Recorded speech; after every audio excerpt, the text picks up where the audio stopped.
Have you ever wondered what true strength looks like in the face of betrayal? It's not always about shouting matches or dramatic showdowns. Sometimes, the most powerful response is a quiet, unshakable calm. Today, we're sharing a story that redefines what it means to handle heartbreak with dignity. A story about a divorce so serene, it's almost unbelievable. Meet Jack and Sarah. On the surface, they were the perfect couple. High school sweethearts, married for 12 years, with two wonderful kids and a beautiful home in the suburbs. To everyone who knew them, they were the picture of happiness. But behind closed doors, a quiet distance had been growing for years. It wasn't one big fight, but a slow drift, like two ships sailing apart in the night. Jack was a dedicated husband and father. He worked hard as a civil engineer, providing a stable life for his family. He wasn't a man of grand romantic gestures, but his love was in the everyday things, fixing leaky faucets, helping with homework, and always being the steady rock his family could count on. Sarah, a freelance graphic designer, was more spontaneous and yearned for a spark she felt had fizzled out. She felt unseen, taken for granted, and the silence in their home began to feel deafening. The story of their unraveling began not with a bang, but with a text message. One evening, as Jack was putting the kids to bed, Sarah's phone, left on the kitchen counter, lit up with a message. It wasn't the content of the message that caught his eye, but the name, Mark Work. Jack knew all of Sarah's colleagues, and there was no Mark. A cold feeling washed over him. It was a small crack, but it was enough to let the doubt seep in. He didn't confront her. Instead, he observed. He noticed the late nights she claimed were for work deadlines, the new, secretive smile she had when she was on her phone, the way she'd started dressing up just to run errands. The signs were subtle, but they were all there, painting a picture he didn't want to see. Each new discovery was like a small, sharp jab to his heart. But on the outside, he remained the same calm, dependable Jack. He decided he needed certainty. One Tuesday morning, Sarah said she had an early client meeting across town. A gut feeling, a painful intuition, led Jack to call in a personal day. He waited a while, then drove past her supposed meeting location. Her car wasn't there. His heart pounding, he drove to a boutique hotel on the other side of town, a place they'd once celebrated an anniversary. And there it was, her car, parked right out front. Jack didn't storm in. He didn't make a scene. He simply sat in his car, staring at the building, the reality of the situation washing over him in wave after wave of cold, quiet pain. He felt a profound sense of sorrow, not just anger. The woman he had built his entire life with was in there, with someone else. He drove home, the silence in his car heavier than ever before. That evening, when Sarah walked in, glowing and cheerful, Jack was sitting in the living room. The TV was off. He looked at her, and his gaze wasn't accusatory or filled with rage. It was just sad. "We need to talk," he said softly. He didn't start with accusations. He started with a question. "Are you happy, Sarah?" The question caught her off guard. She stammered, talking about stress and work. Jack listened patiently. When she was done, he said calmly, "I know about Mark." The color drained from her face. She opened her mouth to deny it, but the look in Jack's eyes told her it was pointless. There was no anger, no shouting, just a deep, profound disappointment. He told her he had seen her car. He laid out the facts simply and without emotion, as if he were presenting a report at work. Sarah broke down, a torrent of tearful confessions, excuses, and apologies pouring out of her.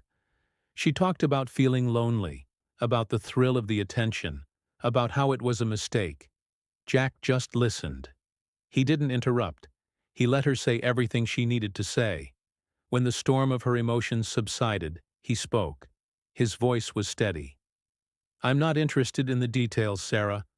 I don't need to know who he is or what you did. What I need to know is that the trust is gone, and I don't see how we can get that back. He wasn't yelling or calling her names. He was simply stating a fact.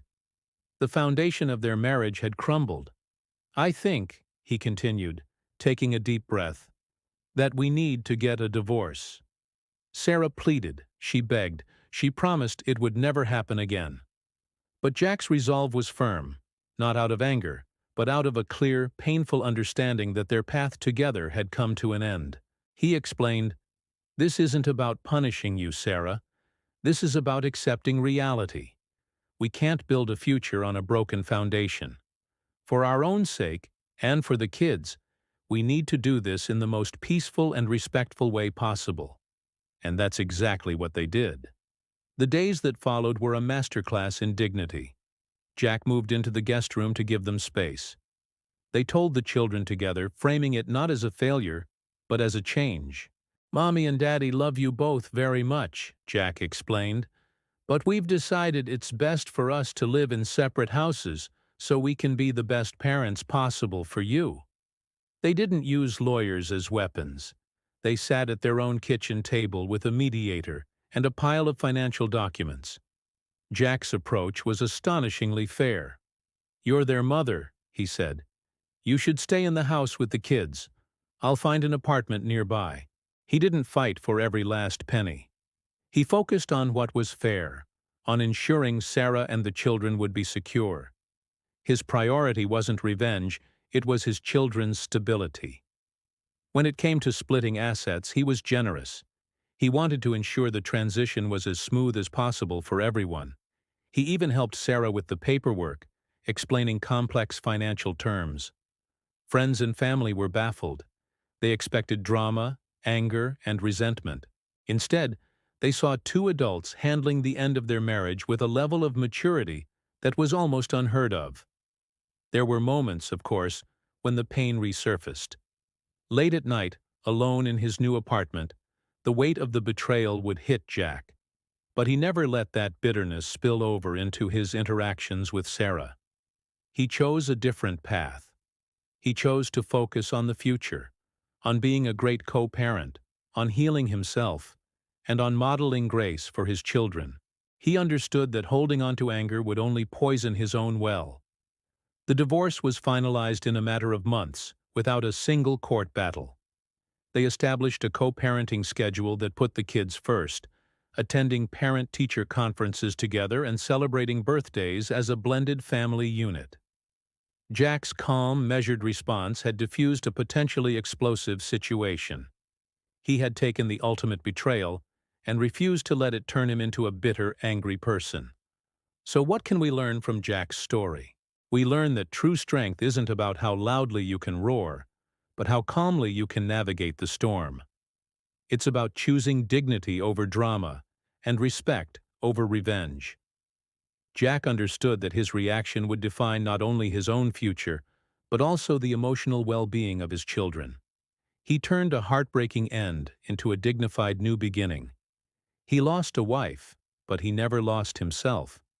This story is a powerful reminder that we have a choice in how we respond to life's greatest challenges. We can let betrayal destroy us, or we can use it as a catalyst to become a stronger, more graceful version of ourselves. Jack's quiet strength is a testament to the power of a calm heart. What do you think of Jack's approach? Could you have handled it the same way? Let us know your thoughts in the comments below. We love hearing your perspectives. If this story resonated with you, please give this video a thumbs up and consider subscribing to our channel for more content that makes you think. Thanks for watching, and we'll see you in the next one.